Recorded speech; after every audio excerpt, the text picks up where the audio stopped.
السلام عليكم ورحمة الله وبركاته. ازيكم يا حبايبي يا اهلي يا كل حياتي، يا رب تكونوا بخير يا رب. صلى على النبي يا حبايبي. عايزه اقول لكم لا بلبس ايه الطرح دي في البيت بس الطرح الصفرا والحاجات دي. اختي بتقول لي ما علتكيش الا الازاي قاعده تطلع، والله بستسهل يا حبايبي في البيت، لسه هلبس وما اعرفش ايه والكلام ده. الواحد اهو في البيت بقى وبيطبخ ولا بيعمل بيلبس الازدال وخلاص. دلوقتي لبست اي طرحه على البتاع ده وخلاص، لسه هدور على الطقم الاصفر من بتاع زمان. ما بخرجش بالاصفر والكلام ده في الشارع والكلام ده بعد موت ابو رنا. ممكن البس ايه طرح غوامق كده وخلاص. عايزه اقول لكم يا حبايبي، اول حاجه بندعي المدام هناء بالشفاء، ربنا يشفيها يا رب وترجع لقناتها ان شاء الله، هترجع بقناتها باذن الله. باذن الله باذن الله هترجع لقناتها. وعايزه اقول لكم كمان مدام اميمه، والله يا جماعه ادعوا لها بالشفاء، تعبانه جدا جدا. يعني الشراشيح اللي بقول لك ده عامله كده وتورينا الكالونه وما اعرفش ايه وتصور لنا، تصور ايه يا جماعه اذا كانت هي اصلا يعني ما بتطلعش بصورتها، تصور الكالونه وهتدور في السرير ازاي؟ والله العظيم انا قلت لها على الواتس بالله عليك طمنينا عليك بس عشان قلقانه عليك يا مدام اميمه. والله يا حبايبي بعتلنا صوتها مش صوتها خالص، مش صوتها. والله العظيم ما بكذب عليكم، تعبانه جدا جدا جدا. والله مدام اميمه ربنا يشفيها يا رب. والله يعني لو ما فيش في خصوصيات والكلام ده، يعني اسمعكم حته من صوتها، بس ده خصوصيات وده امانه، وانا ما عنديش خيانه الامانه والكلام ده. والله انا بقول لكم بس كده عشان تدعوا لها بالشفاء. والله تعبانه تعبانه تعبانه مدام اميمه، ربنا يشفيها يا رب وتنور قناتها كده اسد اليوتيوب باذن الله، صوت الحق لنا كلنا. بصراحه لمدام اميمه ولنا كلنا، مدام اميمه بنت الاشراف ربنا يشفيها يا رب. عايزه اقول لكم بقى يا حبايبي، اللي هي برضك طلعت ايه، اللي هي الحوله المتبليه، طلعت على الدكتوره رباب بتقول ايه، بتقول لها ايه؟ ده هي قناه قهر الاسلام، قهر الاسلام هي اللي عاملاها. عايزه اقول لها استغفر الله العظيم يا رب، قهر الاسلام دي قناه ملحده يا جماعه. ونونا نونا دي اللي هي بتظهر الحاجات اللي هي المستخبيه، نونا دي اللي بتظهر الحاجات اللي هي مش عايزه اقول إيه الحاجات اللي هي. نونا دي بتجيب الحاجات التايهه التايهه التايهه. قناة نونا دي بتجيب الحاجات التايهة. يعني طلعت قناة قهر الإسلام دي، طلعت قناة اللي هي كانت بتهددني على وتقول لي لسه بتدافع عن هناء. والله قالت لي كده. القناة دي طلعت ايه؟ القناة دي طلعت فعلا الملحدة اللي هي هددتني. يعني هي لو كانت بتاع الدكتورة رباب ده اللي هي بتقول عليها دي، انا اقول لكم كل حاجه. طلعت القناه دي اللي هددتني وقلت لكم عليها الملحده دي، وبعت لها وقالت لي ده انا هطلع. والله العظيم انا مسحت، يا ريتني ما كنت مسحت التعليق ده. احنا هنفضحك وهنقول له على اولادك وهنطلع ونعمل ونركب لك صور والكلام ده. طلعت القناه دي، انا مسحت التعليق على اساس حد خطيب بنت ولا حاجه يشوف التعليق ده ولا الكلام ده. ورحت يا ريتني ما مسحته، والله يا ريتني ما مسحته. رحت دخلت على القناه دي، لقيت القناه دي الملحده اللي بتشتم على الرسول عليه الصلاه والسلام. لقيتها بعتها المدام، قلت لها مدام اميمه حشيني، ده القناه دي ملحده وبتهددني. وحتى حطتها على الواتس وقالت لكم الا رسول الله والكلام ده. طلعت نونا او شفتها فيديو امبارح اللي هي اما قالت الحوله اللي هي قناه قهر الاسلام هي بتاع الدكتوره رباب. قالت لكم دي قناه كانت قهر الاسلام وغيرت رايها ايه، مكتوبه ايه، قناه معرفش ربيع الدنيا ولا دي. انا هبعت لكم الفيديو بتاع نونا على المنتدى بالله عليكم، بعد ما تسمعوا دي خشوا على المنتدى. هبعت لكم قناه نونا على اللي هي دي. القناه دي يا جماعه ظاهرة من كام؟ من 4 سنين. والدكتورة رباب ظاهرة 2001 قناتها. يعني بعد ما طلعت القناة دي جات الدكتورة رباب بعدها بسنتين، بعدها بسنتين بعد القناة دي اللي هي بتقول لك ده هي بقناة رباب الكذابة النصابة اللي بتحلف وبتقسم كل حاجة كذب. ده ربنا هيوريكي بتحلفي كل حاجه كذب. يعني القناه دي ظاهره قبل الدكتوره رباب، وهبعت لكم الفيديو ده على المنتدى بتاع نونا عشان تعرفوا. والله نونا دي بتجيب التايهه ما شاء الله عليها. دي قناه الحقايق نونا دي، جزاك الله كل خير يا نونا، والله العظيم. هوريكم القناه دي ملحده بتهديني، هي اللي بتدعم قصريه، وكانت بتدعم البارون، هي كمان اللي بتدعمه، ووريتكم كمان في التعليقات بتاعها هي دي. ولو دخلت على منتدى مدام أميمة دي اللي انا بعتها لمدام أميمة، القناه الملحده دي، عشان تعرفوا يا جماعه في قناه ناس ملحدين بيهددونا وبيهددوا مدام هناء فعلا، بعد ما هي خلت اسلام ميسو جانو، عشان تعرفوا الحقيقه، عشان تعرفوا الحقيقه.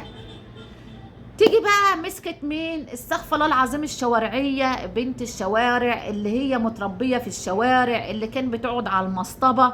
استغفر الله العظيم، ايه برستيج. طب انا عايزه اعرف هي برستيج عملت لك ايه المحترمه اللي هي ما قالت ليه وليه؟ اللي انا زرت مدام هناء فيها ايه؟ انا بطمن على مدام هناء وزرت، قالت لكم لا اوريكم التاشيره الكذابه النصابه اللي بتالف، اللي كانت والله مدام هيام عوض كانوا عاملين بس مش عارفه البس دي. واحده قالت لي خدي بس انا ما بعرفش اقص، قالت لاوراق واوراق الورد، قالت احنا كنا بنقص ونعمل والكلام ده، وناس بنروح بيبعتونه ايه وقصريه، وقصريه اخرى هي بتقص وتعمل المواضيع دي. والله العظيم قالت المواضيع دي، وقالوا اللي هي الوليه دي الحوله دي تقعد تقص وتعمل وتركب والكلام ده. البعتة اللي هي ايه برستيج كذابه. لا عايزه اقول لكم يا جماعه، نونا بردك قالت في التعليقات في على المنتدى بتاعها بردك، اقول لكم اهي اللي قالت ايه، اللي هي بتقول على التاشيره، اللي هي بتشكك في سفر برستيج لفرنسا لان برستيج بتحتاج لتاشيره. قالت بقى ايه اللي هي على برميل الترشي وبرميل الغباوه قصريه الحوله. قالت في الكويت بيقدر المواطن استخراج تأشيرة شنغن او شنغن اهي، انتوا عارفينها بقى التأشيرة هي شنغن او شنجن، مدتها 2 أو 5 سنوات، متعددة الدخول لأوروبا. عرفتوا يا حبايبي اللي هي كذابة؟ يعني مدام برستيج تخش اي حاجة اهي بالتأشيرة زي ما هي قالت نونا اهي، الكذابة تقول لك اللي هي ما تخشش. عرفتوا اللي هي كذابة ونصبة؟ وهي لازم تصور لك واحدة راحة لمدام هناء، ومدام هناء منع التصوير ومنع يا عين اللي هي بتمتنع عن اليوتيوب دلوقتي، وكره اليوتيوب بسببك يا حولة يا شوارعية يا قذر. هتروح مصورة ليه؟ انت تصدق عنك ما صدقتي، احنا مصدقين برستيج وعارفين اللي هي راحت لها. انت مالك؟ انت ماسكه واحده ليه اللي هي ما تستعنكيش خدامه عندها؟ شتمها ليه باقذر الشتام يا قذره؟ تقول عليها شين ميم، ده انت اللي شين ميم الف لام يا قذره، يا اللي ما تستعنكيش خدامه عندها. ليه تشتميها؟ هي يا جماعه شتمتها يعني يا متابعينا ولا القنوات اللي هي القطيع اللي عندها؟ برستيج عملت لها ايه عشان تشتمها الشتيمه دي؟ عملت لها ايه؟ اتكلمت عليها ولا جابت سيرتها خالص ولا بتتكلم عليها؟ طب الدكتوره ربان مثلا ماسكاها هي ومامتها وماسكاها بتتبلى عليها وتشتمها وتقول على جوزها زي ما انتوا عارفين والكلام ده، وولادها عايزين مش عارفه ايه والكلام ده. طب هي بتشتم عشان دكتوره رباب بترد عليها وفضحتها في حقائق كتير وكذبها في حقائق كتير.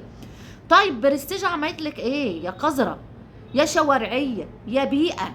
والله انت بيئه ما عندكيش، والله العظيم مش متربيه، اهلك ما تربكيش. الشيخ اللي هو اخوكي ده والله ما يعرف اللي يقول لك ما تقوليش الكلام القذر دي. انت انا ما اعرفش واحده متعلمه، انت مش متعلمه اصلا، انت كنت قاعده على المصطبه شوارعيه بقى بتتعاملي مع رجاله وبيئه. انا بعرف اول مره اشوف مصطلحات وكلام اول مره بسمعه في حياتي. انا عايزه كده كراسه ايد الكلام ده. عشان ايه يا جماعه؟ عشان نشوف بنتعلم منها الكلام. ايه ده؟ مصطلحات ما بنسمعهاش الا منها، وتقعد ايه دي وقاعدة مش طبيعية، قعدتها مش طبيعية، قعدتها ايه ده؟ استغفر الله العظيم يا رب. هي عملت لك عشان تشتميها الشتيمة دي وتقول عليها كده؟ انت مش عايزين نثبت لك ولا هتصور لك، وهي خلاص. اللي يقول لك ما اعرفش ايه ده مدام هناء ما اعرفش ايه في السجن، ايه سجن؟ ايه حسبي الله ونعم. اما بتطلع منتديات وبتطلع بتحط لنا حاجات وبتطلع بتتكلم وعارفين انتوا اللي كرهتوها في اليوتيوب اصلا. ايوه، حتى اقول الدكتوره رباب هي اللي خربت عليها ليه؟ واحده كان بتدافع عنك ضدك يا قصريه اللي مسكتيها. ده انت اللي عملت لها سحر، وانت اللي قررت عليها بعينك الحوله دي الحسوديه دي، انت اللي خربت بيوتها. مدام رباب اما طلعت وقالت وكلمت رضا وقالت له احنا بنحبكم انتوا الاتنين، ورجعها وده وده وده وده، وقعدت تعيط عشان الميه ترجع لمجاريها.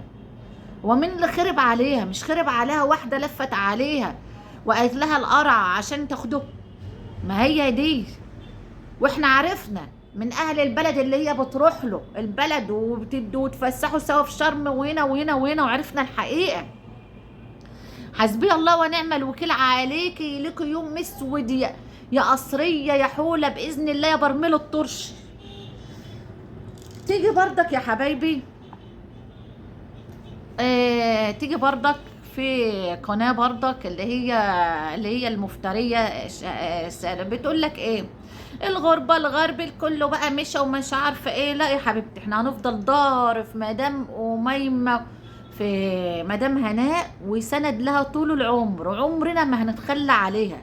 لا وحبايب مدام هناء زي ما احنا قلنا كده، عمر ما حد هيفرق بينهم ابدا، عمر ما حد يفرق ولا يوقع، عشان احنا ولاد ناس متربيين، عندنا اصل، ما بناكلش من بعض عشان الدعم وعشان الفلوس ولا عشان كده زيكم اصلا.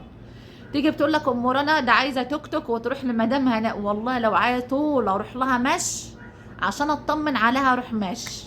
لو هطول فعلا اجيب توك توك واروح لها فرنسا، والله اروح لها فرنسا بتوك توك، ولا موتوركسي اللي هو بتاع التروسيكل المعفن بتاع تاخده، اروح والله العظيم اروح لها. بس انتوا هاتولوا بس فيزا برستيج، هاتولوا فيزا لفرنسا واروح والله العظيم يا حبايبي اخدمها بعينيا، والله اخدمها بعينيا كده، وابقى يعني اشيل عنها هموم الدنيا والله العظيم. والله نفسي اروح لها كده وطبطب عليها واخدمها بعينيا، حد يطول بس هاتولي بس الفيزا فيزا فرنسا وانا هروح لها ان شاء الله. يلا حبايبي ندعي لها بالشفاء ان شاء الله وترجع بالسلامه هي مدام اميمه، وعمرنا ما حد هيفرقنا باذن الله باذن الله، ونفضل في ظهرها كده وسند لها واحنا اهلها ان شاء الله. والسلام عليكم ورحمه الله وبركاته.